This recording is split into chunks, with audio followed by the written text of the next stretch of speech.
श्री तुलसीदास जी श्री रामचरितमानस में बताते हैं कि श्री शिव जी श्री राम कथा को किस दृष्टि से देखते हैं। श्री बाबा कहते हैं, राम कथा कलि बिटप कुठारी, सादर सुन गिरिराज कुमारी। श्री बाबा जी कहते हैं कि श्री शिव जी कहते हैं कि राम की कथा एक कुल्हाड़ी के समान है, जो विकार रूपी वृक्षों को, जैसे कुल्हाड़ी वृक्षों काटती है, वो विकार रूपी वृक्षों को काटती है। और ये श्री गिरिजा कुमारी मतलब श्री पार्वती जी को बता रहे हैं। फिर बाबा जी से शिव बाबा और आगे कहते हैं राम कथा के बारे में, राम कथा सुंदर कर तारी, संशय बिहग उड़ावन हारी। जो श्री राम कथा है वो मनुष्य के सभी प्रकार के जो संशय होते हैं उसको उसी तरह उड़ा देती है। जैसे मनुष्य जब ताली बजाता है तो बहुत सारे पक्षी एक जगह बैठे हुए कुछ खा रहे होते हैं तो वो सारे पक्षी उड़ जाते हैं। उसी तरह जो राम कथा है मनुष्य के सारे पाप को, सारे विकारों को नष्ट कर देती है। और दोस्तों, जो श्री शिव जी हैं वो श्री राम जी के बारे में बहुत ही अच्छी तरीके से जानते हैं।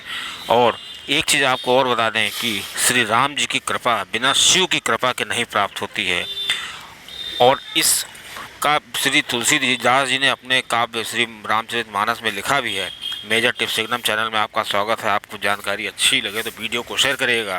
दोस्तों, उस समय की बात है जब प्रयागराज में श्री याज्ञवल्क्य ऋषि जो हैं वो स्नान करने के लिए आते हैं महाकुंभ में। तो उस समय जब भरद्वाज जी का आश्रम चूँकि वहीं पर था, तो भरद्वाज जी के आश्रम पर जा कर के मिलते हैं। तो भरद्वाज जी उनको रोक लेते हैं इस लालच से कि याज्ञवल्क्य ऋषि जो है हमको श्री राम जी की कथा सुनाएंगे। और याज्ञवल्क्य ऋषि से श्री भरद्वाज जी पूछते हैं कि हे मुनि, आप मेरे भ्रम को दूर करिए। मैं जानना चाहता हूँ कि क्या ये वही श्री राम हैं जो दशरथ जी के आंगन में खेलते हैं, या जो श्री शिव जी जिनका ध्यान करते हैं वो कोई और राम हैं। इस तरह से अपने भ्रम के बारे में बताते हैं। कुल मिलाकर के भरद्वाज जी श्री राम जी के बारे में डिटेल में जानना चाहते हैं। तो श्री भरद्वाज जी ने याज्ञवल्क्य ऋषि से श्री राम जी के बारे में पूछा था, लेकिन याज्ञवल्क्य ऋषि जो थे उनको श्री राम के बजाय श्री शिव जी की कथा सुनाने लगते हैं, श्री शिव महिमा सुनाने लगते हैं।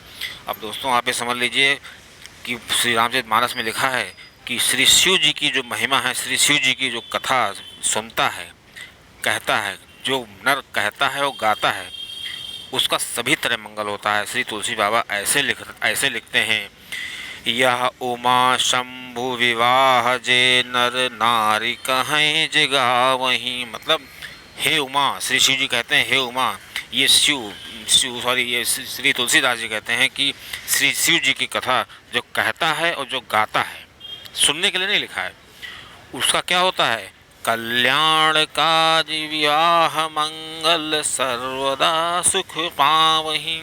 मतलब उसका हर तरीके से कल्याण होता है। यह उमा शंभु विवाह जे नर नारी कहीं जगावहीं, कल्याण काज विवाह मंगल सर्वदा सुख पावहीं। इस प्रकार श्री शिव जी कह रहे हैं इस बात। अब दोस्तों, श्री तुलसी बाबा ने जो भी लिखा है श्री शिव जी की प्रेरणा से लिखा है। और श्री तुलसी बाबा कहते हैं जो भी श्री तुलसी शिव जी की कथा को सुनेगा उसका हर तरह से कल्याण होगा, क्योंकि श्री शिव जी जो हैं वो कल्याण के देवता हैं। क्योंकि शिव का दूसरा नाम ही कल्याण है। हालांकि जो शिव का भेष है, जो शिव के मंगलाचरण में शिव के जो आरती होती है, श्री शिव जी की जो स्तुति होती है, उसमें बताया गया है, श्री तुलसीदास ने लिखा, अशिव वेश शिव धाम कृपाला। मतलब श्री शिव जी का वेश जो है वो अशिव है। मतलब वो उनका बेस पे जाएंगे, उनका जो शरीर देखने में लगता है, उनकी जटाएं बिखरी हुई हैं, बागंबर ओढ़े हुए हैं और बहुत अजीब और गरीब चीज़ें पहने हुए हैं, तो उनका वेश अशिव है, मतलब अमंगल है। लेकिन वो मंगल के धाम है और मनुष्य को पूरी तरीके से मंगल कर देते हैं। और इसी वजह से श्री शिव जी किसी भी चीज़ की चिंता नहीं करते हैं, तो हमेशा वो आनंद में रहते हैं।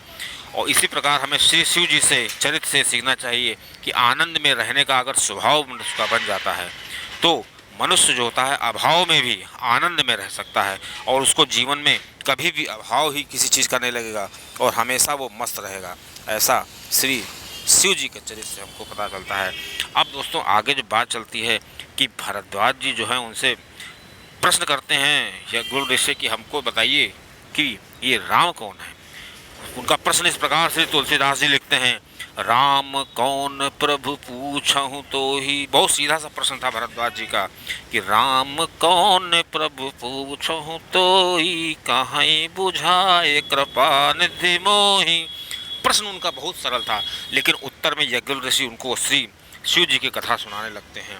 और जब उन श्री यज्ञवल्क्य ऋषि ने उनको शिव विवाह की कथा सुनाई तो वो निराश नहीं हुए, क्योंकि वो जानते थे कि उनका नज़रिया देखिए भरद्वाज जी का, कि वो देख रहे थे कि हमको जब श्री शिव कथा में इतना आनंद आ रहा है तो श्री राम की कथा में कितना आनंद आएगा। और कोई होता तो सोचता मैंने पूछा तो शिव कथा और ये सुना रहे हैं राम कथा। तो